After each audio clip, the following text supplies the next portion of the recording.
Terima kasih Pak Heri Tarji atas kesempatan yang diberikan untuk saya memberitakan firman Tuhan. Shalom. Haleluya.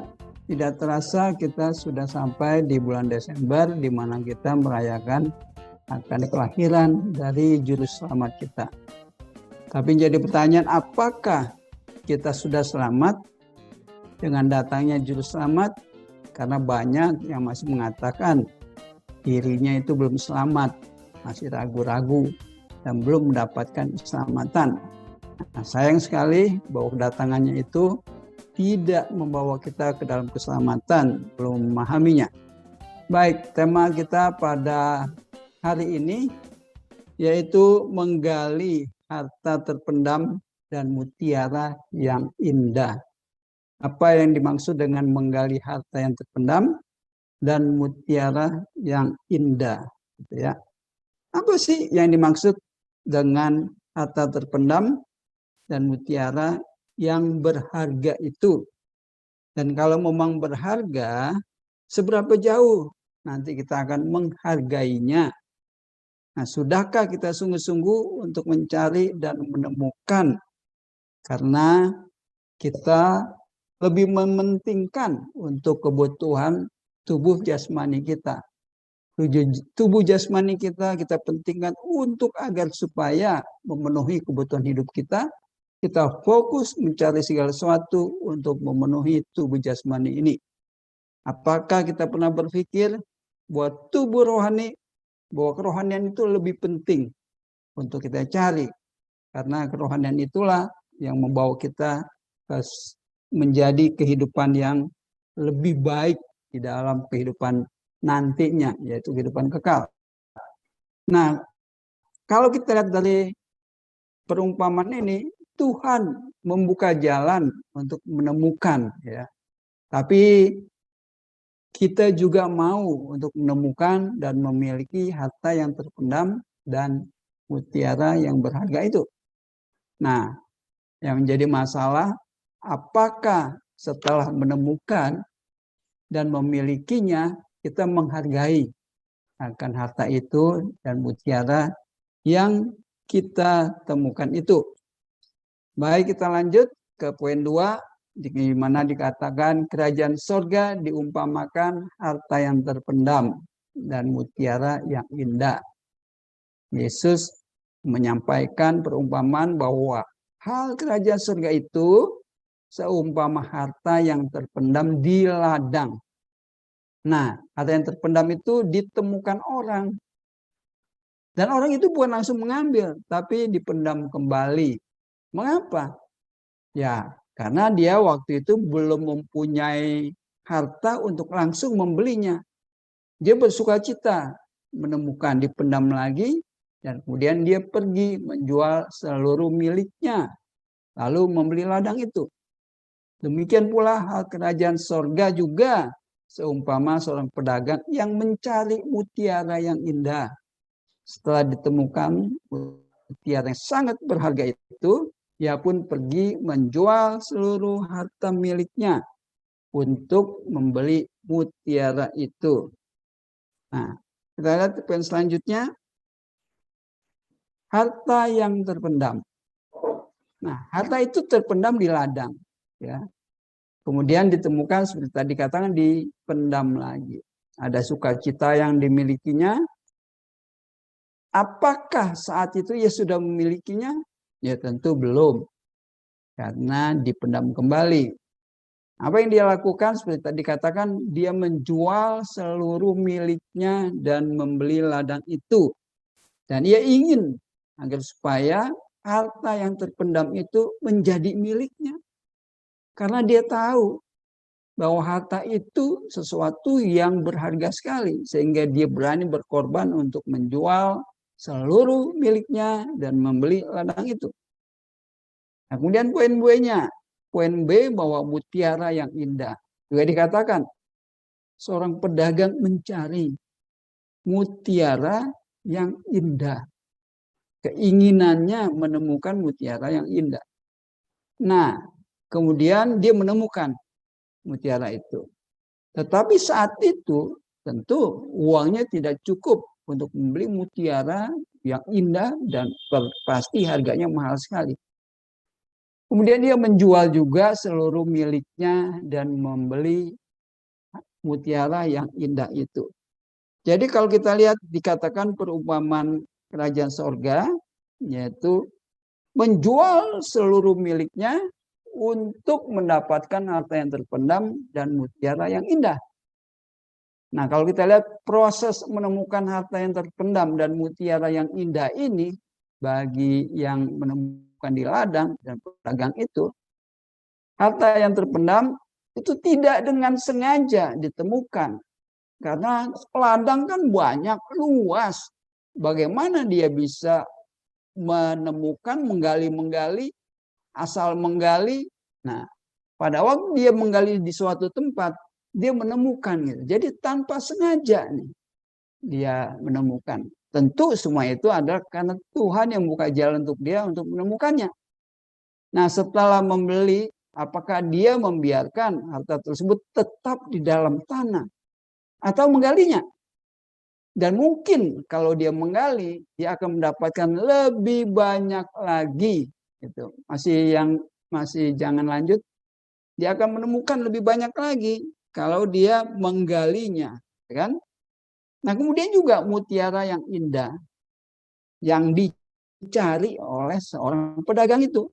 Dan mutiara indah itu adalah perhiasan yang sangat mahal sekali. Nah, apakah juga setelah membeli pedagang itu mempergunakan mutiara tersebut atau hanya disimpan di dalam peti gitu ya? Tentu tidak. Sama seperti dikatakan kalau mempunyai pelita jangan letakkan di bawah gantang. Harus di atas agar supaya menjadi terang. Agar banyak orang bisa melihat gitu. Nah, sama seperti mutiara ini tidak mungkin ditaruh di dalam peti, disimpan. Dia ingin agar orang lain pun melihat, mengagumi mutiara itu. Nah, jadi mereka berdua itu menemukan harta yang terpendam dan mutiara. Yang satu tidak dengan sengaja, dan yang satu lagi memang mencarinya.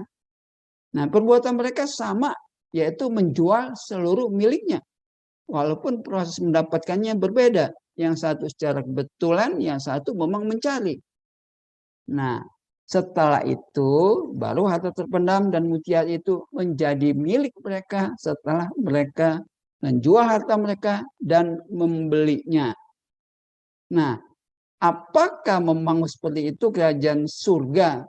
Nah, juga kita lihat nih di poin 4. Ada orang muda yang banyak hartanya. Ya. Di Matius 19 ayat 21 kata Yesus kepadanya, jikalau engkau hendak sempurna, pergilah, jualah segala milikmu, dan berikanlah itu kepada orang miskin, maka engkau akan beroleh harta di sorga. Kemudian datanglah kemari dan ikutlah aku, gitu kan? Nah, poin 4B-nya. Nah, kita lihat di Matius 19 ayat 21 sampai 26 ya. Orang muda yang banyak hartanya. Yesus mengatakan, jikalau hendak sempurna, jualah segala milikmu dan berikan kepada orang miskin. Maka akan beroleh harta di sorga dan datang kemari ikut aku. Yesus mengatakan, kalau engkau hendak sempurna, engkau harus menjual segala milikmu, maka engkau akan beroleh harta di sorga dan datang ikut aku. Nah, orang kaya itu mendengar perkataan Yesus sedih hatinya. Mengapa? Hartanya banyak. Jadi dia sedih dan dia pergi. Dan Yesus mengatakan, sukar sekali orang kaya masuk ke dalam kerajaan sorga. Lebih mudah seekor unta masuk melalui lubang jarum. Jadi orang kaya akan sulit masuk ke dalam kerajaan surga. Lebih mudah untuk unta masuk ke lubang jarum. Nah, orang-orang yang mendengar ini termasuk murid-murid, mereka gempar. Siapa yang dapat diselamatkan? Kalau seperti ini, gitu ya, unta mudah masuk lubang jarum. Nah, orang kaya untuk masuk itu lebih sulit, gitu. Unta lebih mudah masuk lubang jarum. Nah, bagaimana pemikiran manusia mendengar ini? Gempar, kan? Ya, tidak mungkin. Jadi hal yang tidak mungkin untuk masuk dalam kerajaan surga. Tapi Yesus katakan, bagi manusia tidak mungkin. Seperti pemikiran para murid. Jadi bagi manusia tidak mungkin. Tapi bagi Allah segala sesuatu mungkin. Ya, segala sesuatu mungkin bagi Allah. Yang bagaimanapun juga. Ya. Dan kita lihat gini. Orang muda yang banyak hartanya itu di poin 4C tidak sepenuh hati untuk sempurna sebenarnya. Ya. Dia juga tidak ingin, tidak sepenuh hati untuk beroleh harta di surga. Ya. Dia tidak seperti orang yang menemukan harta di ladang dan pedagang yang mencari mutiara. Mereka sepenuh hati itu. Mereka sepenuh hati ingin memiliki harta yang terpendam itu, dan pedagang itu pun ingin memiliki mutiara itu. Tetapi orang muda ini sebenarnya di hatinya tidak ada. Gitu. Dia hanya bertanya saja. Tapi keinginan untuk masuk ke sana, ke kerajaan surga sebenarnya tidak sepenuh hati. Yesus tahu gitu, akan hati daripada orang muda ini. Waktu dia bertanya dapat hidup kekal, katakan kau lakukan ini, lakukan itu. Dia kata sudah. Tapi Yesus mengatakan untuk menguji, hanya untuk menguji supaya memang orang ini benar-benar tidak sungguh-sungguh. Ya, karena Yesus tahu apa yang ada dalam hati orang muda itu. Jadi ya di sini kita lihat orang yang sungguh-sungguh mencari harta di surga dan orang yang sungguh-sungguh dan yang tidak sungguh-sungguh terlihat di sini. Untuk selanjutnya di poin 5. Ya, masuk kerajaan surga atau kerajaan Allah merupakan hal yang tidak mungkin bagi manusia. Jadi kita lihat di sini hanya Yesus yang menginginkan bahwa suatu hal yang tidak mungkin itu untuk masuk dalam kerajaan surga. Nah, tapi ada sesuatu maksud daripada Yesus untuk menyatakan semua itu. Nah, demikian sulitkah untuk masuk kerajaan surga sebenarnya? Menjadi pertanyaan bagi banyak orang. Demikian sulitkah, gitu kan? Gitu. Apakah memang harus menjual harta untuk menemukan masuk dalam kerajaan surga itu dan dibagikan kepada orang miskin tanpa sisa sedikit pun untuk yang punyainya? Gitu. Apakah demikian? Kan? Nah, kalau kita pikir unta sebenarnya juga tidak mungkin masuk lubang jarum. Gitu. Tidak mungkin, tapi katakan mudah. Unta itu mudah untuk masuk lubang jarum. Yesus katakan, gitu ya, daripada orang kaya. Jadi suatu hal yang dikatakan tidak mungkin bagi manusia. Gitu. Tidak mungkin. Tapi makanya Yesus katakan bagi Allah itu mungkin. Nah, kemudian kita masuk ke poin 6A. Ketidakmungkinan lain yang Yesus nyatakan untuk masuk ke dalam surga. Ya, jadi ada ketidakmungkinan lain yang Yesus pun katakan yang memang tidak dimengerti oleh banyak orang. Termasuk Nikodemus yang mengatakan bagaimana untuk menerima kehidupan kekal itu. Masuk ke dalam kerajaan surga, kehidupan kekal itu. Yesus katakan, aku berkata kepadamu, sesungguhnya jika seorang tidak dilahirkan kembali, dia tidak dapat melihat kerajaan Allah. Jadi suatu hal yang tidak mungkin bahwa seorang harus dilahirkan kembali. Apakah iya manusia harus dilahirkan kembali? Itu kan makanya pemikiran manusia itu banyak sama dengan Nikodemus. Nikodemus mengatakan, bagaimana mungkin seorang dilahirkan kalau ia sudah tua? Dapatkah ia masuk kembali ke dalam rahim ibunya? dan dilahirkan kembali. Nah, ini semuanya juga manusia berpikir demikian. Ya kalau memang sekarang mereka sudah tahu, sudah baca, tapi waktu pertama kali kalau mereka mendengar apa yang Yesus katakan, tentu mereka juga melihatnya bagaimana mungkin melihat kerajaan Allah bagi manusia karena harus lahir kembali. Hal yang tidak mungkin lagi. Yesus katakan demikian. Gitu. Dapat nggak sih orang masuk dalam rahim ibunya lagi, gitu kan, untuk melihat kerajaan Allah? Jawab Yesus, aku berkata kepadamu, sesungguhnya jika seorang tidak dilahirkan dari air dan roh, ia tidak dapat masuk ke dalam kerajaan Allah. Tadi dikatakan lahir kembali. Dan kemudian dikatakan lahirnya dari air dan roh. Nah, orang pun akan bingung. Kalau dikatakan lahir dari air dan roh, bagaimana caranya untuk masuk dalam kerajaan surga? Ya, tapi saya tidak bahas untuk yang dibilang kelahiran kembali atau lahir baru itu. Karena fokus kita menggali harta yang terpendam dan mutiara yang indah itu. Nah, kita masuk ke poin berikutnya, 6B.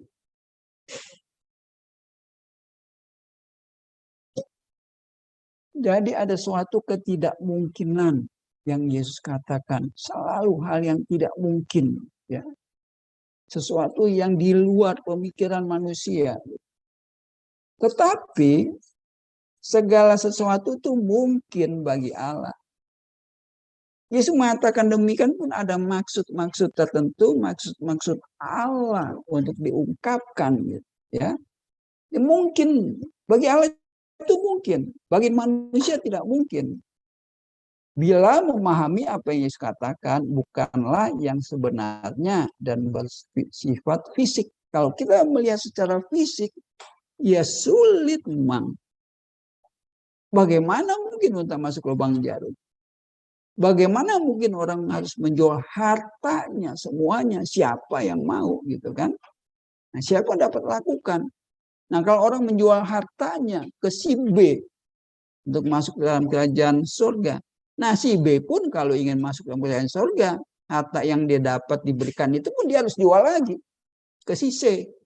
Nah si C itu pun kalau ingin mendapatkan kerajaan surga, dia harus jual lagi. Nah itu harta berpindah tangan seperti itu.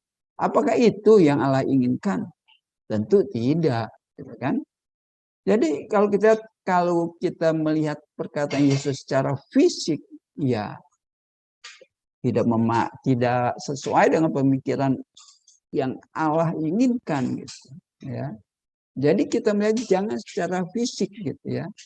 Nah, kalau kita bila memahami apa yang Yesus katakan bukanlah yang sebenarnya bersifat fisik, yaitu entah masuk lubang jarum, uang, dan lahir dari rahim lagi, tetapi sesuatu yang berubah di dalam memahami bagaimana masuk ke dalam kerajaan Allah itu.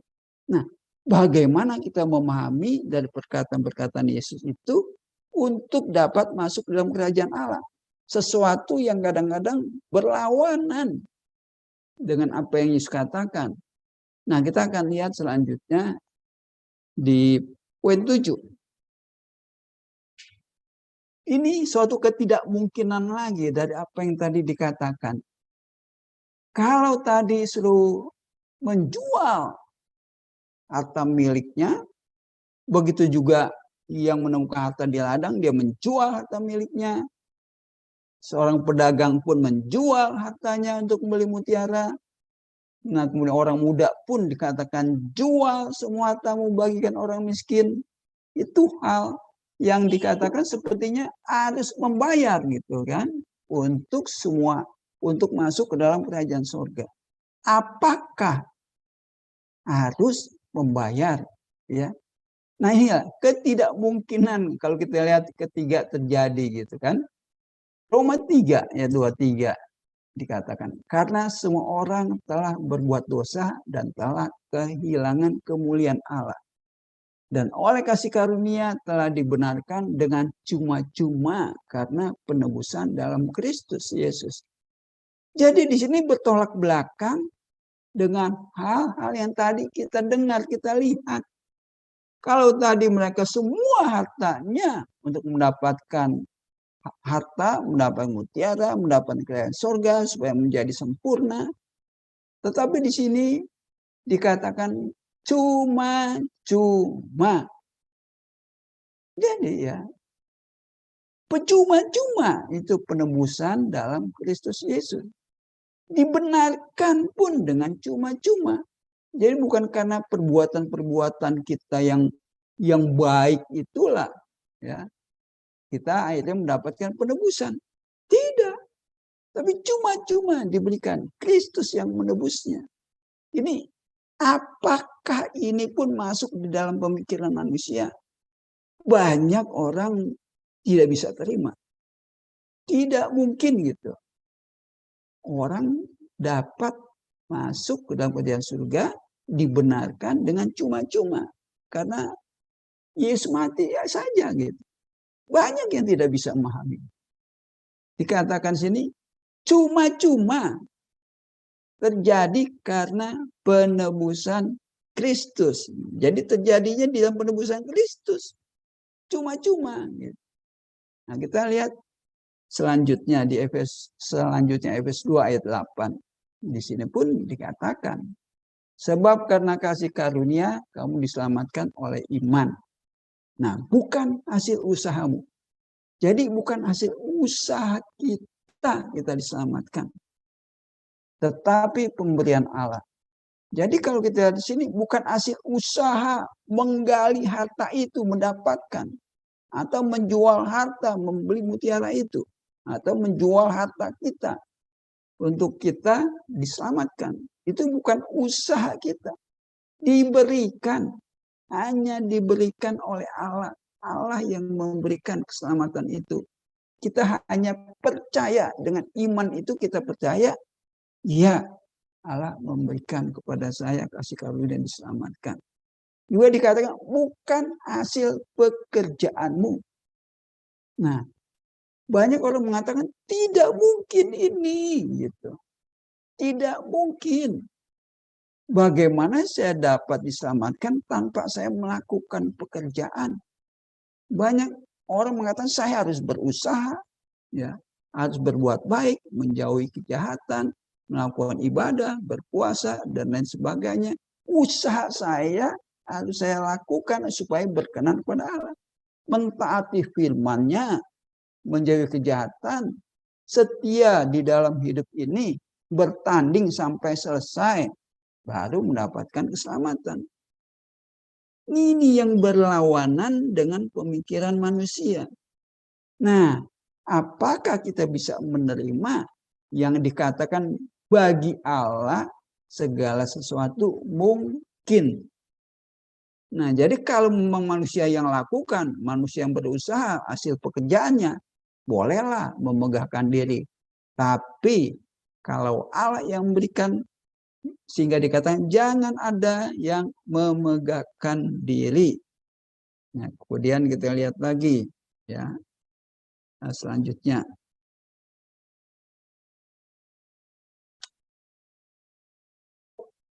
hal-hal yang tidak mungkin bagi Allah mungkin. Jadi kita mesti melihatnya dari pemikiran Allah.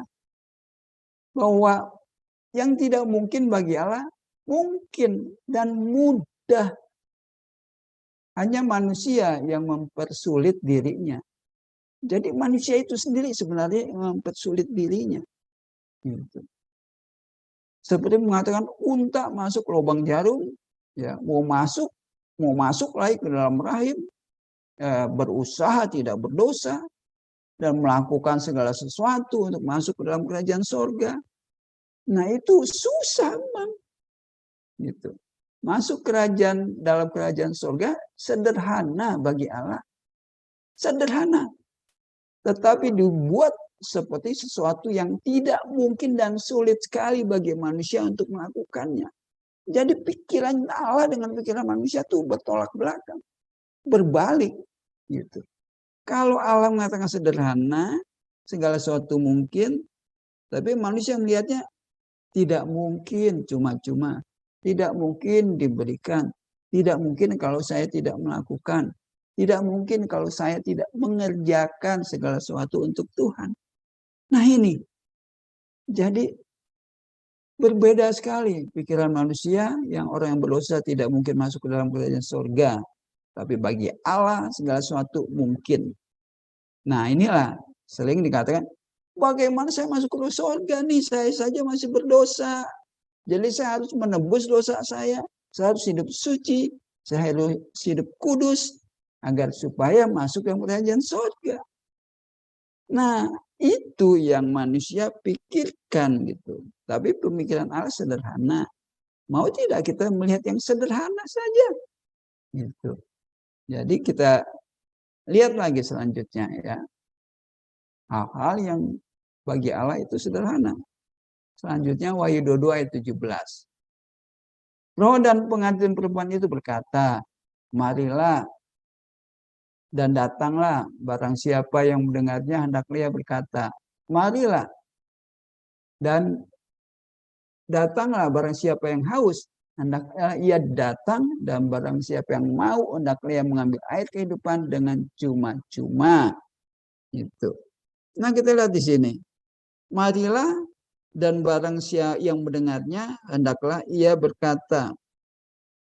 Roh dan pengantin perempuan itu berkata, marilah dan barang siapa yang mendengarnya hendaklah ia berkata, marilah dan barang siapa yang haus hendaklah ia datang, dan barang siapa yang mau hendaklah ia mengambil air kehidupan dengan cuma-cuma. Jadi barang siapa yang haus, ya, haus untuk mengenal Allah, untuk mendapatkan kerajaan surga, mendapatkan kerajaan Allah, haus untuk mendapatkan, nah dia harus datang.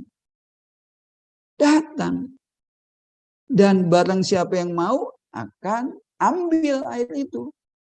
Ambil air kehidupan itu dengan cuma-cuma. Jadi yang memang berkeinginan dan haus akan kerajaan surga, dia datang.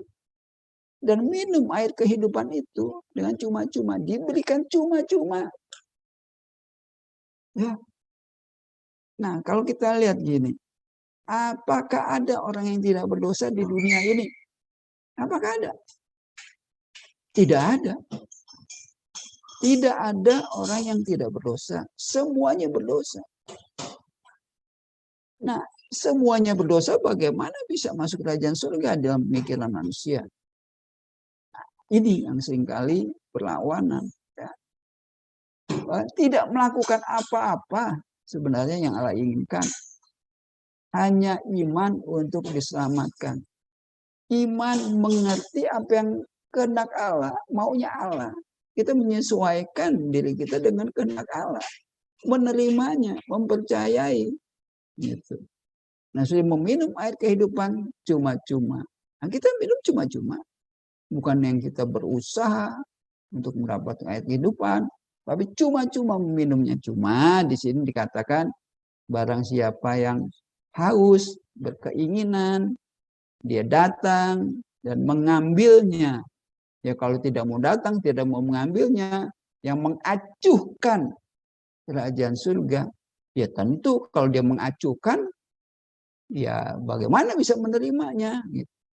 Jadi memang ada keinginan di dalam diri dia untuk mencari ya kerajaan surga itu.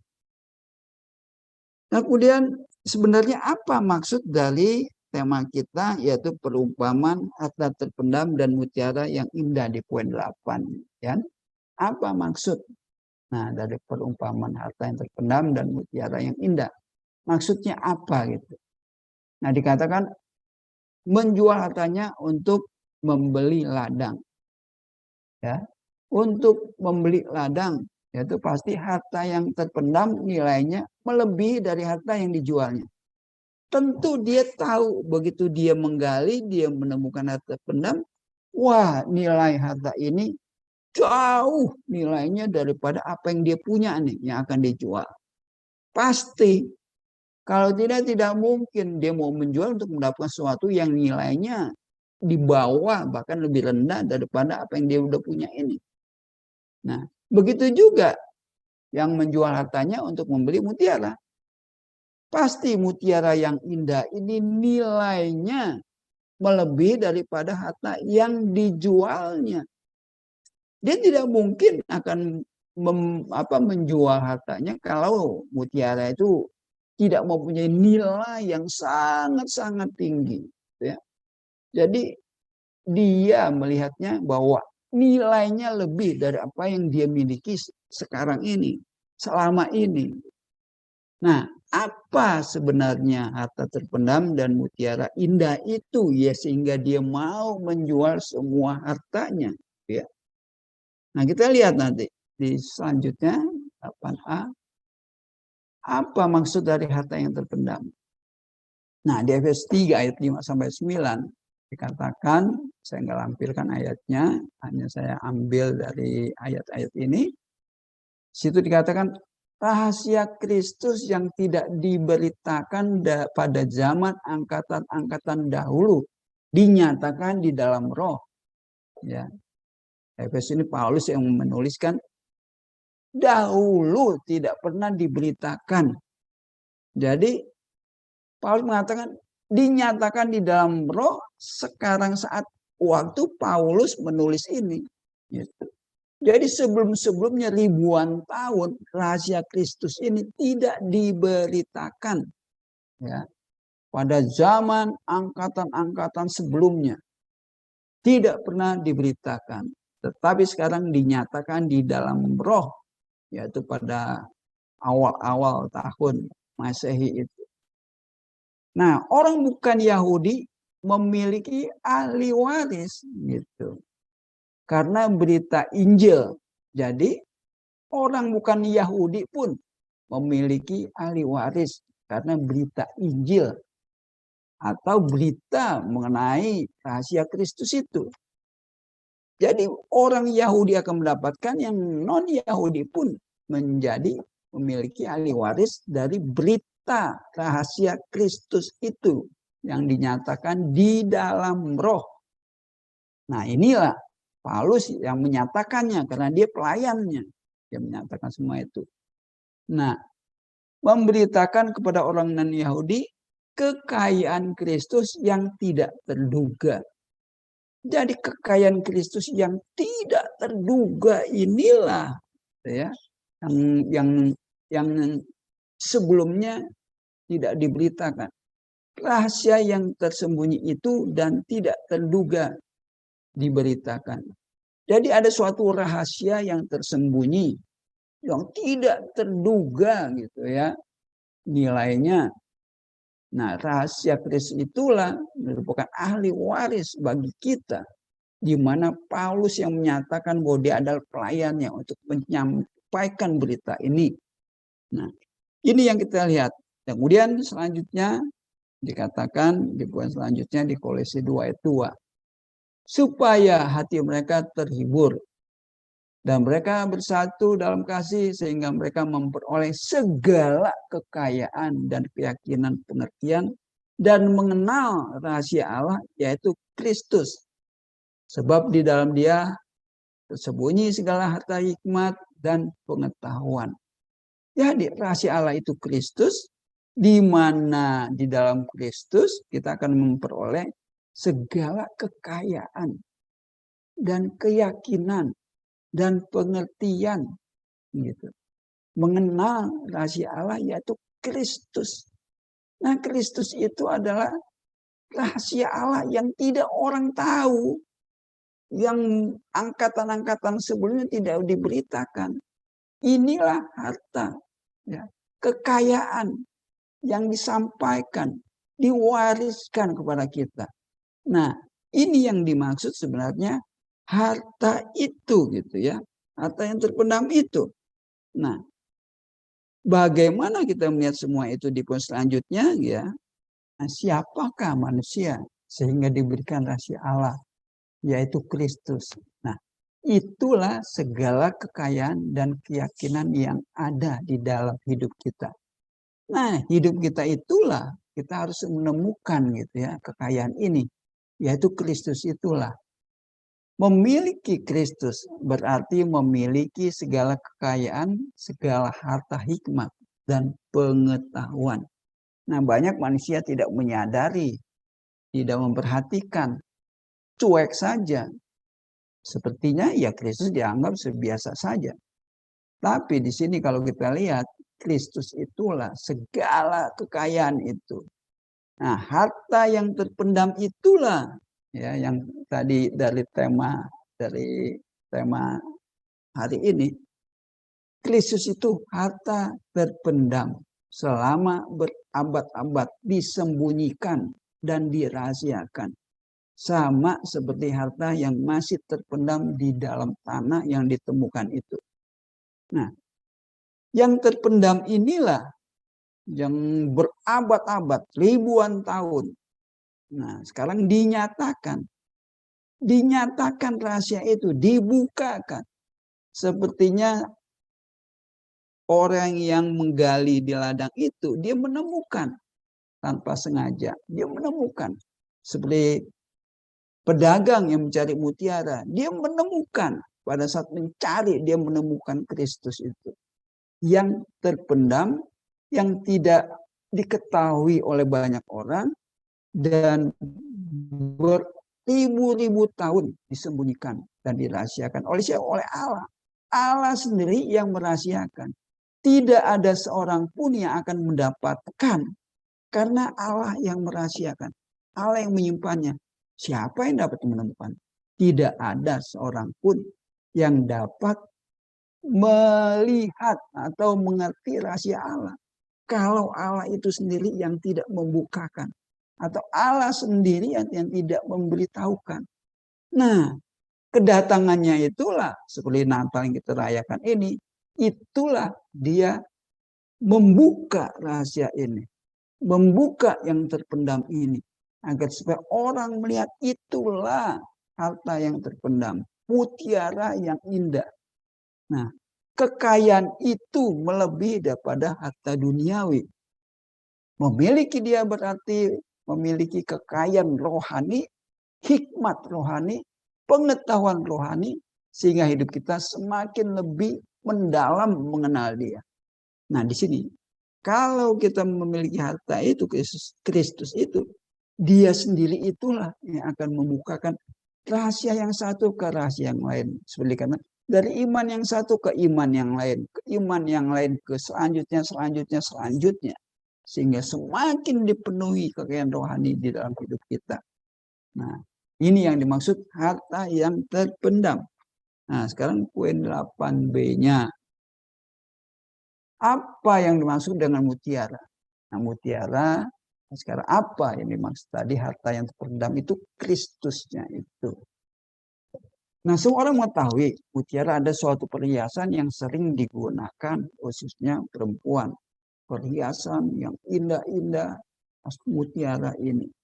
Di mana perempuan senang sekali untuk memakai perhiasan. Nah, kalau kita lihat di Keluaran 28 ayat 2. Haruslah engkau membuat pakaian kudus bagi Harun. Allah mengatakan kepada Musa, abangmu sebagai perhiasan kemuliaan. Jadi pakaian kudus disebut juga perhiasan kemuliaan. Haruslah engkau mengatakan kepada saudara, kepada seorang orang yang ahli, yang telah kupenuhi dengan roh keahlian, membuat pakaian untuk Harun, untuk menguduskan dia supaya dipegangnya jabatan imam bagiku. Jadi Allah meminta kepada Musa untuk membuat pakaian kudus bagi Harun, di mana yang membuat pakaian itu pun sudah dipenuhi dengan roh keahlian dari Allah untuk memakai pakaian ini untuk menguduskan Harun. Dan mengenakan pakaian itulah dia memegang jabatan imam bagiku, bagi Allah. Nah, kalau kita lihat pakaian kudus sebagai perhiasan dan tidak sembarang orang yang membuatnya, orang yang diberi roh keahlian untuk membuat pakaian itu. Karena Allah memenuhi dengan roh keahlian dan memegang jabatan bagi Allah yang memakai pakaian itu. Nah, sekarang kita lihat. Imam harus memakai pakaian kudus, ya, perhiasan kemuliaan.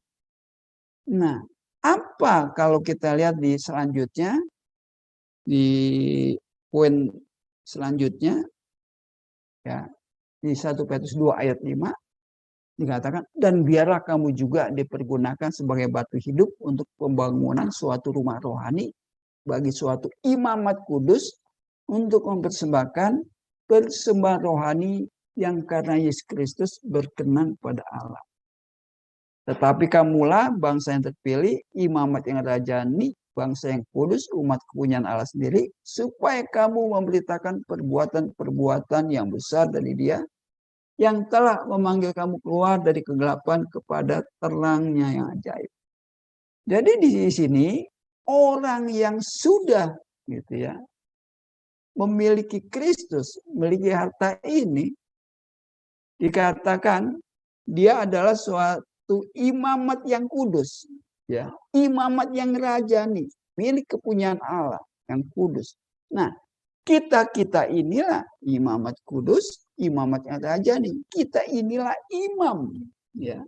Nah, kalau kita ini imam, berarti tadi kalau di perjanjian lama sudah memakai pakaian kudus, sudah memakai perhiasan kemuliaan. Nah, perhiasan kemuliaan itulah, ya, yang bisa juga dikatakan sebagai perhiasan mutiara itu. Jadi mutiara itu kita kenakan, dipakaikan. Mutiara itu bukan mutiara yang dari, kalau kita lihat di dunia ini, mutiara yang ditemukan di dalam suatu kerang yang menghasilkan mutiara.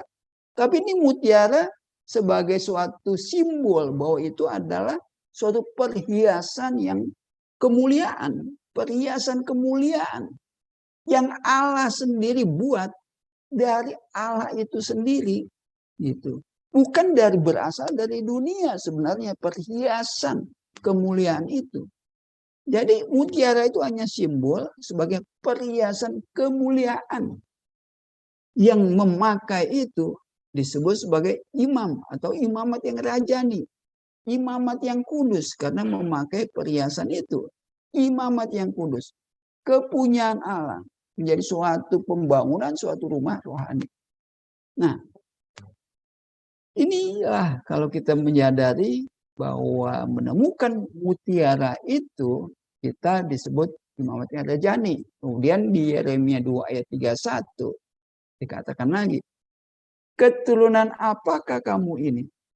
Perhatikanlah firman Tuhan. Sudahkah aku menjadi padang gurun bagi Israel atau tanah yang gelap? Gitu.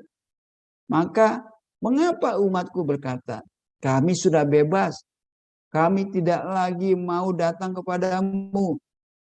Dapatkah seorang dara melupakan perhiasannya dan seorang pengantin perempuan melupakan ikat pinggangnya? Tetapi umatku melupakan aku sejak waktu yang tidak terbilang lamanya. Nah, kita lihat di sini. Umat Tuhan dapat melupakan Tuhan. Kalau hanya orang jemaat saja, itu bisa melupakan Tuhan. Orang percaya saja bisa melupakan Tuhan. Umat Tuhan. Orang yang dikatakan mengenal Tuhan bisa melupakan Tuhan. Tetapi di sini dikatakan seorang dara, ya, seorang dara, apakah dapat melupakan perhiasannya? Ya tidak. Seorang dara tidak akan melupakan perhiasannya. Dan kemudian apalagi kalau sudah menjadi pengantin perempuan, apakah ia akan melupakan ikat pinggangnya? Tidak. Jadi di sini penting sekali, ya, bahwa seorang dara tidak akan melepaskan perhiasan.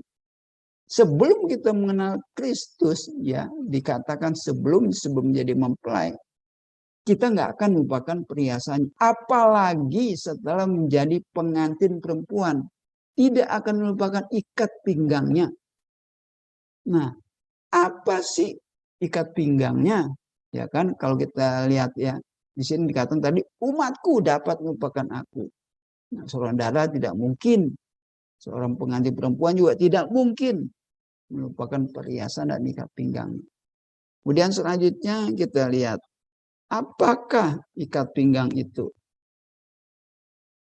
Apa ikat pinggang yang tidak akan dilupakan oleh pengantin perempuan? Di poin selanjutnya. Apa yang dimaksud ikat pinggang itu? Nah, di Efesus 6 ayat 14 ya dikatakan, jadi berdirilah tegap, berikat pinggangkan kebenaran dan berbaju sirahkan keadilan. Jadi ikat pinggang itu yang dikenakan kepada pengantin adalah ikat pinggang kebenaran. Kebenaran siapa? Ya kan, kebenaran itu Kristus. Akulah jalan, kebenaran dan hidup. Jadi berikat pinggang, pinggangnya sudah diikat oleh Kristus. Dan pengantin itu tidak akan melupakan ikat pinggangnya. Kebenaran itu tidak akan melupakan Kristusnya. Tidak akan. Karena sudah dikatakan pengantin tidak akan melupakan seorang darah, tidak akan melupakan perhiasannya. Umatku yang dapat melupakan aku.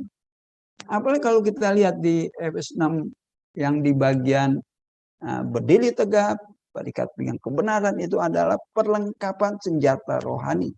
Perlengkapan ya istilahnya pakaian yang dikenakan kepada Harun itu pun ini merupakan pakaian kita, perlengkapan senjata kita, ya perhiasan kita yang menunjukkan bahwa kita adalah imam-imam itu, bahwa kita miliknya Kristus. Kenapa? Di perlengkapan senjata Allah itu ada 7, dikatakan ketopong keselamatan. Berarti kita sudah diselamatkan, ada ketopong keselamatan yang menjamin keselamatan itu. Nah, kemudian berbaju sirahkan keadilan.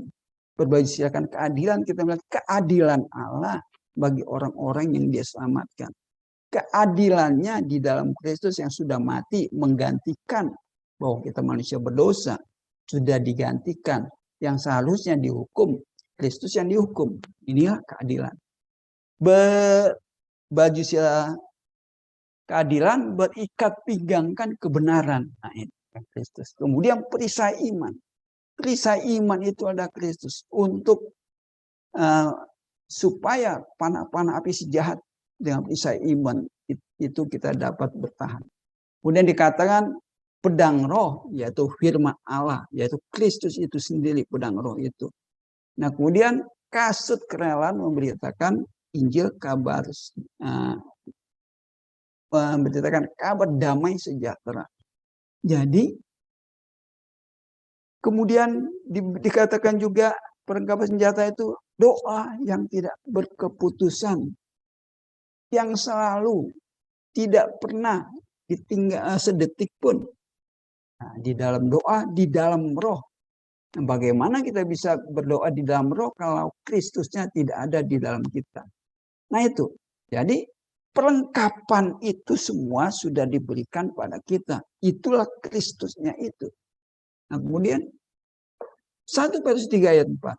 Tetapi perhiasanmu ialah manusia batinia yang tersembunyi dan perhiasan yang tidak binasa yang berasal dari roh yang lemah lembut dan tentram yang sangat berharga di mata Allah. Jadi perhiasanmu ialah juga manusia batinia yang tersembunyi itu. Perhiasan yang tidak binasa yang berasal dari roh. Nah ini, jadi perhiasan itu kita sudah miliki, gitu. Yang berasal dari roh, yang tidak binasa, yang tersembunyi di dalam batinnya kita. Tersembunyi. Nah, yang tersembunyi itu kita harus buka tuh sampai kita menemukan yang tersembunyi itu apa-apa aja yang ada di dalam kita yang sudah diberikan. Kita bedah persembunyiannya, kita buka, kita lihat. Nah, perhiasan seorang wanita ialah manusia batinnya yang tersembunyi dengan perhiasan yang tidak dapat binasa. Nah, ini yang dimaksud dengan mutiara. Nah, sekarang bagaimana kita mempergunakan harta dan mutiara yang sudah dimiliki. Jadi kita harus memiliki harta itu dahulu. Mutiara itu terlebih dahulu. Baru bisa mempergunakannya. Tapi mempergunakannya jangan sembarangan. Jangan disia-siakan. Di Matius 7 ayat 6. Janganlah kamu memberikan barang yang kudus kepada anjing. Dan jangan kamu melempar mutiaramu pada babi, supaya jangan diinjak-injaknya dengan kakinya, lalu ia berbalik mengoyak kamu. Dikatakan jangan berikan kepada anjing. Ya. Kenapa? Gitu ya. Apalagi kalau kita tahu anjing suka menggonggong. Ya, kita beritahukan kasih itu, bahkan kadang-kadang berdebat dan lain sebagainya. Ya, dia tidak dapat mau menerimanya. Jangan berikan pada babi, karena kita tahu diberikan pun dia akan kembali ke kubangan. Menceritakan mengenai harta, mengenai mutiara, mengenai kekayaan yang di dalam Kristus itu, memberikan Kristus. Kalau memang tidak ada keinginan, tidak ada hatinya untuk kerajaan Allah, kerajaan sorga, kita beritakan pun dia tetap kembali ke kubangan. Dia tidak mau menerima. Tidak masuk ke dalam pikirannya. Tetap aja kehidupannya ya seperti babi ke kubangan terus. Seperti manusia lama ya tetap menjadi manusia lama. Tidak berubah. Nah ini. Jadi anjing kembali muntah. Babi mandi lagi ke kubangan. Ya anjing kembali ke muntahnya. Apa yang sudah dia keluarkan dimakan lagi. Nah jadi gimana gitu kan? Jadi sia-sia apa yang kita sampaikan. Nah itu kadang-kadang kita perlu hikmat. Siapa yang benar-benar atau sungguh-sungguh memang rindu akan kerajaan Allah. Dan mereka yang kita sampaikan akan dapat menerimanya. Bagaimana mempergunakan harta dan mutiara yang sudah dimiliki. Ya. Filipi 3 ayat 8. Malahan segala sesuatu kuanggap rugi karena pengenalan akan Kristus Yesus Tuhanku lebih mulia daripada semuanya. Oleh karena dialah aku telah melepaskan semuanya itu dan menganggapnya sampah supaya aku memperoleh Kristus. Jadi kalau kita lihat di sini, Paulus sudah menyatakan untuk agar supaya harta dan mutiara yang dimiliki ini, dia berjalan dengan harta itu, dengan mutiara itu, dia harus membuang ya semua, melepaskan semuanya yang lama-lama dan dianggap sebagai sampah. Jadi yang dianggap sampah itu sebenarnya harta-harta yang lama itu. Seperti pedagang menjual hartanya, yaitu sampah ini. Supaya memperoleh Kristus. Jadi Kristus yang menjadi sasaran hidupnya. Gitu. Kristus. Jadi yang sampah itu pemahaman-pemahaman sebelum dia mengenal Kristus. Paulus sebelumnya banyak sekali mengerti hal-hal rohani. Di dalam kerohanian orang bangsa Yahudi. Dia anggap itu semua itu sampah. Dia lepaskan semua pemahaman kebenaran sebelum menemukan harta dan mutiara, sebelum menemukan Kristus. Nah ini, jadi juga dikatakan setiap orang yang siap untuk membajak tetapi menoleh ke belakang tidak layak untuk kerajaan Allah. Jadi kalau orang membajak, dia menoleh ke belakang, bajaknya itu tidak akan lurus, akan berkelok-kelok. Jadi tidak fokus, tidak lurus. Arahnya tidak baik. Nah, begitu pentingnya ya melihat ke depan kepada Kristus itu sasarannya. Jangan yang lama-lama ditengok, diambil lagi. Sampah, anggap sebagai sampah. Nah, banyak kan yang lama-lama masih diambil. Contohnya sebelum orang kenal Kristus, mereka mempunyai harta bahwa kalau saya berbuat baik, saya akan berkenan. Saya harus melakukan perintah-perintah Tuhan supaya setia melakukannya. Saya harus mentaati segala sesuatu yang pernah Tuhan katakan. Saya harus beribadah dengan rajin. Saya harus berpuasa supaya berkenan hidup saya. Saya harus berdoa setiap pagi, baca firman setiap pagi. Semuanya itu berkenan pada Allah. Nah, itu yang masih dilakukan menjadi sesuatu yang dianggapnya berkenan dan layak dan dapat mendapatkan kerajaan Allah, kerajaan surga. Itu pemahaman sampah. Itu bukan Kristus. Itu pemahaman agamawi yang dianggap berkenan dan menyenangkan Tuhan. Dan kita hanya menyenangkan Tuhan kalau kita memiliki Kristus, fokus kepada Kristusnya itu. Itu yang berkenan. Yang lain semua sampah yang sebelum-sebelumnya. Jangan menengok, jangan mengambil lagi. Bahkan saya harus lakukan perintah-perintah Tuhan. Saya setia lakukan, kalau tidak bagaimana. Saya mentaati apa yang pernah Yesus katakan. Kalau tidak bagaimana. Saya harus membaca firman setiap pagi supaya saya diperbarui. Nah ini yang sering menjadikan hidup orang yang benar-benar sebenarnya harusnya ke Kristus, berbalik lagi ke pola lama, melakukan hal-hal yang dianggap sebagai sampah, harta yang lamanya itu yang harus dibuang atau dijual. Karena itu tidak berkenan untuk mendapatkan kerajaan sorga. Dan kita lihat poin 10.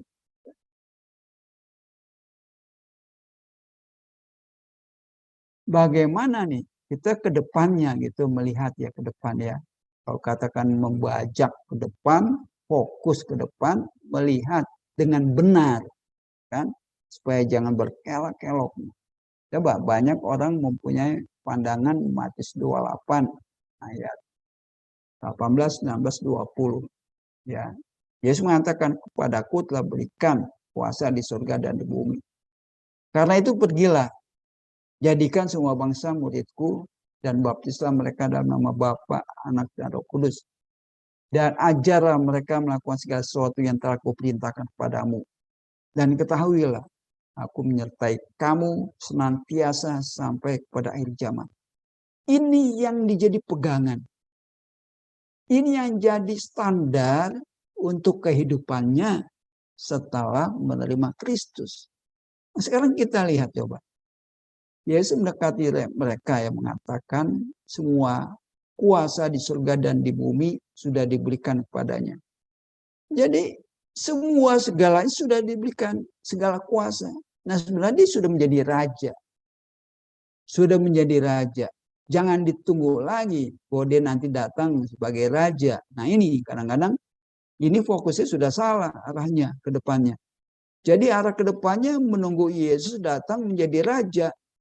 Sedangkan dia sudah diberikan kuasa di sorga dan di bumi. Sudah menjadi raja dari 2000 tahun yang lalu. Pergi jadikan semua bangsa muridku. Dia memerintahkan kepada murid-muridnya. Apakah ini sudah dilaksanakan terjadi? Semua bangsa sudah menjadi muridnya sesuai dengan perintah Yesus. Nah, ayat ini bagaimana gitu kan? Digenapi atau tidak? Baptis mereka dalam nama Bapa, Anak, dan Roh Kudus. Nah, kalau kita pakai ini, apakah kita diperbolehkan membaptis? Gereja bidang misinya diperintahkan untuk menginjili. Tapi apakah mereka di bidang misi itu diperbolehkan untuk membaptis? Tidak. Yesus perintahkan, gereja melarang. Nah, ini udah bertentangan jadinya. Jadi mereka tidak boleh membaptis. Dari perintahkan boleh. Ajarlah mereka apa yang telah Yesus perintahkan. Nah, kalau mereka pergi ke suatu tempat 3 hari, kemudian kembali lagi ke gerejanya, apakah mereka mengajarkan ya, segala sesuatu yang telah Yesus perintahkan? Apakah mereka mengajarkan? Apakah cuma 3 hari cukup mengajarkan semua apa yang Yesus inginkan? Tentu tidak. Ini saja tidak dipenuhi. Nah, kalau kita melakukan ini, pergi, jadikan semua bangsa muridku. Apakah kita bisa? Semua bangsa jadi murid Kristus. Kita lakukan ini. Bisa tidak? Nah, kalau memang tidak bisa, ya jangan dijadikan prinsip untuk kehidupan kamu. Ya kamu tidak bisa. Bagaimana melakukan kalau yang memerintah ini yang kamu pegang? Ya kamu akan salah terus. Salah terus. Nggak sesuai dengan apa yang Yesus inginkan. Apakah ini yang menjadi prinsip kita untuk hidup ke depannya? Nah, coba kita lihat selanjutnya. Kisah Rasul, ya. Jadi tadi kata, ya semua itu ya. Jadi apakah perintah itu untuk semua orang, termasuk baptis gitu kan? Apakah Yesus menyertai mereka sama akhir zaman? Karena Yesus katakan akhir zaman, tapi banyak orang mengatakan akhir zamannya belum, nanti. Berarti murid-murid tidak disertai oleh Yesus sampai akhir zaman, gitu kan? Nah ini pemahaman-pemahaman yang bertolak belakang yang harus kita cari di mana kebenarannya. Nah kemudian kita lihatlah kisah 1 ayat 8. Tetapi kamu akan menerima kuasa kalau Roh Kudus turun ke atas kamu. Dan kamu akan menjadi saksiku di Yerusalem dan di seluruh Yudea, Samaria, sampai ke ujung bumi. Kalau Roh Kudus turun ke atas kamu. Jadi kalau belum turun, ya jangan. Kalau sudah turun, ya itu. Menjadi saksiku. Yesus katakan. Saksinya di mana? Saksi di Yerusalem. Di Yerusalem kamu menjadi saksi. Dan di seluruh Yudea, Samaria, sampai ke ujung bumi. Nah, ke ujung bumi ini yang jadi masalah kadang-kadang. Apakah kita diperintahkan sampai ke ujung bumi? Ujung bumi itu di mana? Kalau kita katakan ujung bumi di Amazon sana, ya. Nah, orang di Amazon sana menerima Injil, nah akhirnya mereka pun diutus lagi ke ujung bumi. Bagi mereka ujung bumi di mana? Misalnya, ya orang Indonesia atau orang Papua, mereka datang lagi ke sini. Nah, kita mengatakan lagi ujung bumi di mana? Di Antartika. Datang ke sana. Orang Antartika mendengar Injil lagi. Nah, mereka dapat menjadi saksi lagi, diminta untuk ke ujung bumi. Bagi mereka ujung bumi di mana? Yaitulah perpindahan-perpindahan orang jadinya. Jadi bagaimana gitu? Apakah benar seperti itu? Ya kalau menjadi saksiku di Yerusalem lah jadi saksi. Kalau kamu ada di Yudea, jadi saksilah di seluruh Yudea. Kalau ada di Samaria, jadi saksilah di Samaria. Kalau ada di ujung bumi, jadi saksilah di ujung bumi. Nah, kalau ada saksi di satu tempat semua, nah baru terpenuhi gitu kan. Jadi jangan dikatakan pergi ke ujung bumi. Sedangkan di sekitar saja belum ada yang mendengar kesaksian kita. Belum ada juga semua orang di lingkungan kita mengenal Kristus. Untuk apa ke ujung-ujung bumi? Gitu kan. Sedangkan di sekitar saja banyak yang belum percaya. Nah, jadi kita hikmatnya bagaimana? Samaria ya Samaria. Tangerang ya Tangerang, Indonesia ya Indonesia. Di Indonesia saja belum banyak, bahkan lebih banyak persentasenya yang tidak percaya kepada Kristus. Nah, bagaimana? Untuk apa pergi ke tempat-tempat lain daripada di sini saja banyak? Nah, itulah hikmat kita, bagaimana kita menjadi saksinya, gitu kan? Nah, kemudian kita lihat selanjutnya.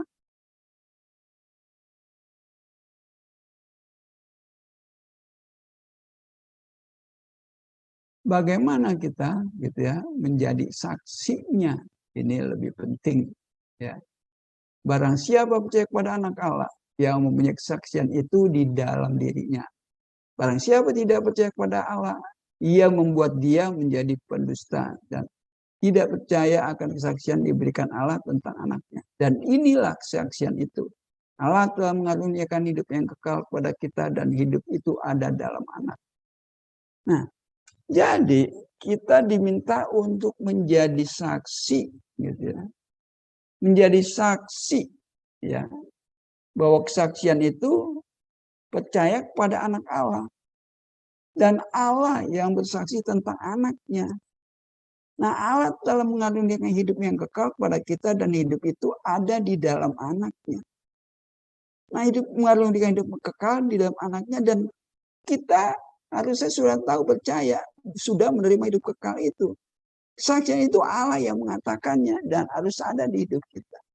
Dan inilah ya yang harus kita saksikan, dikatakan kalau Roh Kudus turun atas kita, Roh Kudus yang membukakan rahasia ini, kehidupan kekal itu, baru kita layak menjadi saksi, memberitakan apa yang ada di hidup itu. Hidup itu dalam anaknya itu yang kita beritakan, kita saksikan. Sudah ada di dalam diri kita. Allah yang memberikan kesaksian itu bukan manusia. Gitu kan? Allah telah mengaruniakan hidup kekal kepada kita dan hidup itu ada di dalam anaknya. Jadi kesaksian ini bukan berita. Ya. Apa sih bedanya berita dengan kesaksian? Nah, kalau kesaksian kita sudah alami dan ada di hidup itu. Kehidupan itu ada di hidup kita, itulah yang kita saksikan. Gitu. Nah, kalau di pengadilan saja, saksi itu harus mengalami sendiri, melihat sendiri, mengalami peristiwa itu baru layak menjadi saksi. Kalau belum mengalami, tidak melihat, bukan saksi. Gitu. Dia hanya mendengar dari orang, itu tidak layak menjadi saksi. Begitupun kalau kita memberitakan Kristus. Kalau kita beritakan dari berita orang, kita mendengar dari orang memberitakan Kristus. Berita itu kita sampaikan lagi ke orang. Itu bukan kesaksian. Menyampaikan berita dari orang ke orang lain. Mendengar berita disampaikan ke orang lain. Atau kita membaca buku, buku itu kita ceritakan ke orang lain. Seperti cerita, kita membaca buku cerita, kita ceritakan ulang pada orang lain. Tapi yang memberitakan itu tidak mengalami. Hanya menyampaikan. Itu beda antara berita, memberitakan Kristus dan mengalami Kristus. Memberitakan Injil, harusnya Injil itu mengalami di dalam hidup kita. Kita mengalami Injil itu sendiri. Baru kita beritakan. Bukan mendengar berita Injil, kita belum mengalami Injil itu, dan kita sudah beritakan apa yang orang beritakan. Harus dialami. Sehingga menjadi suatu kesaksian hidup di dalam diri kita. Nah, kemudian ya lanjut. Jadi pilihan itu ada di hidup kita. Mau melakukan yang mana gitu. Apakah itu amanat agung, ya, berita-berita keselamatan yang kita beritakan, Injil, berita Injil yang kita dengar dari orang tapi kita belum mengalaminya, atau kesaksian yang sudah kita alami, gitu kan? Nah, tinggal pilihlah yang mana. Amanat agung, tapi kita tidak boleh membaptis, tidak mengajar, gitu kan? Suruh semua bangsa dijadiin muridnya, dan kita mungkin tidak sanggup melakukan itu. Siapa yang sanggup? Nah, kalau dijadikan kita prinsip itu yang kita jadikan hidup kita, ya tidak mungkin kita lakukan. Nah, kalau yang menjadi saksi, ya dimanapun kita bisa bersaksi, bisa menyatakan kesaksian hidup kita. Kita bisa lakukan itu. Nah, tinggal pilih yang mana, gitu kan? Nah, seperti harta terpendam dan mutiara dapat disaksikan bila sudah dialami, dimiliki di hidup kita. Jadi miliki dulu, ya, alami dulu, terima dulu harta itu, Kristus itu. Terima dulu perhiasan-perhiasan itu, perlengkapan-perlengkapan itu, kita bisa cerita nantinya. Apa yang dimaksud dengan ketopong keselamatan, baju zirah keadilan, ikat pinggang kebenaran, kisai iman, pedang roh, kasut rela memberitakan kabar damai sejahtera, berdoa yang tidak berkesudahan di dalam roh. Kita bisa cerita itu, perlengkapan kita, gitu kan, perhiasan kita. Nah, juga harta yang terpendam, yang berabad-abad, yang tersimpan, yang disembunyikan, rahasia Allah. Kita bisa ceritakan, karena kita sudah mengalami. Itulah yang kita saksikan. Nah, kemudian sering diperdebatkan, gitu, di poin 11 kita lihat. Banyak orang mengatakan, wow, kamu bekerja di ladang Tuhan lah, nanti upahmu besar di surga. Upah apa yang kita dapatkan sebenarnya? Ya. Nah, kalau kita lihat ya di Matius 20 ayat 8 sampai 16 ya. Di sana dikatakan pemilik kebun anggur itu membayar upah mereka yang masuk terakhir dan yang terdahulu. Ya. Yang mulai bekerja pukul 5 sore mendapat 1 dinar. Upah yang masuk terlebih dahulu pun sama-sama 1 dinar. Jadi di sini yang pagi sampai jam 5 1 dinar, yang jam 11 sampai jam 5 1 dinar, yang jam 2 sampai jam 5 1 dinar, jam 3 sampai jam 5 1 dinar, karena sudah sepakat waktu ditanyakan. Kamu bekerja sekian, upah 1 dinar. Oke, ya, oke kerja. Nah, pada waktu itu diberikan upah itu, ya, mereka bersungut-sungut. Yang bekerja 1 jam, mereka sama dengan 1 hari upahnya diberikan. Bersungut-sungut. Loh, kerja 1 jam, saya dari pagi. Kok sama upahnya? Komplain istilahnya, kayak buruh di sini demo apa segala macam. Komplain. Nah, yang mempunyai kebun bilang, kita kan sudah sepakat 1 dinar 1 hari. Mengapa katakan aku tidak adil? Mengapa? Kan kita sudah sepakat nih. Kamu sudah terima. Apa salahnya? Kan aku bebas menggunakan milikku. Apa kamu iri?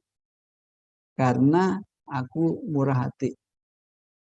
Jadi di sini diperlihatkan bahwa yang bekerja dari pagi dan yang dari banyak jam dan 1 jam sama.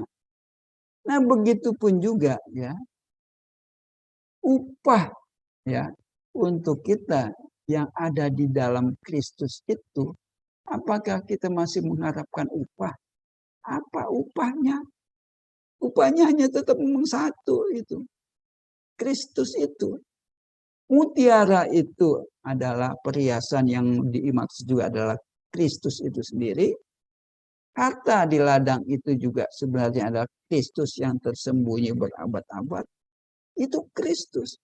Jadi walaupun kamu yang bekerja sudah menjadi orang percaya 30 tahun, yang 20 tahun, 10 tahun, 5 tahun, dan baru 1 hari.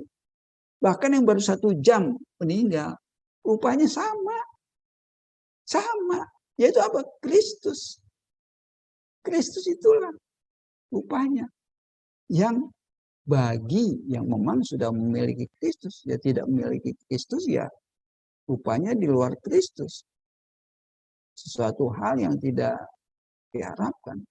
Jadi jangan kita beranggapan mempunyai upah. Saya akan bekerja lebih giat. Saya punya gereja yang begitu besar. Jemaat yang begitu banyak. Pasti upah saya nanti lebih besar. Rumah saya di sana lebih besar. Kalau jemaat-jemaat biasa, yang apalagi yang malas-malas paling, rumahnya kecil-kecil. Mungkin di emperan. Loh, nah itulah pikiran manusia. Pikiran Allah berbeda dengan pikiran manusia. Tetap sama upahnya, yaitu Kristus. Kristus tidak ada yang kecil, tidak ada yang lebih kecil lagi. Sama. Kita ada di dalam dia. Kita ada di dalam tubuh Kristus.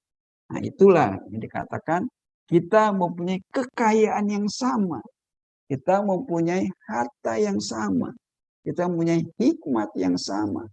Kita mempunyai pengetahuan yang sama. Tinggal bagaimana kita menggalinya. Sehingga waktu masih hidup inilah kita mempunyai harta yang berlimpah-limpah di dalam dia. Di dalam kita mengenal dia. Maka itu gali tanah itu. Jangan dibiarkan harta terpendam tanpa digali. Digali, jangan hanya sekedar 1 meter kubik, bahkan 10 meter kubik, bahkan lebih, didapatkan lebih jauh, lebih dalam, mengenal dia lebih jauh lagi. Nah, itu yang Allah inginkan, agar supaya pengenalan kita dengan dia, hubungan kita dengan dia lebih akrab, lebih dekat, semakin mengenal apa yang dia sudah kerjakan untuk hidup kita. Harta yang terpendam, yang tersembunyi itu sudah dibukakan rahasianya. Tinggal kita mau atau tidak memilikinya harta tersebut. Terima kasih. Kiranya Tuhan berkati. Shalom. Saya kembalikan kepada Pak Heri Tarji. Terima kasih.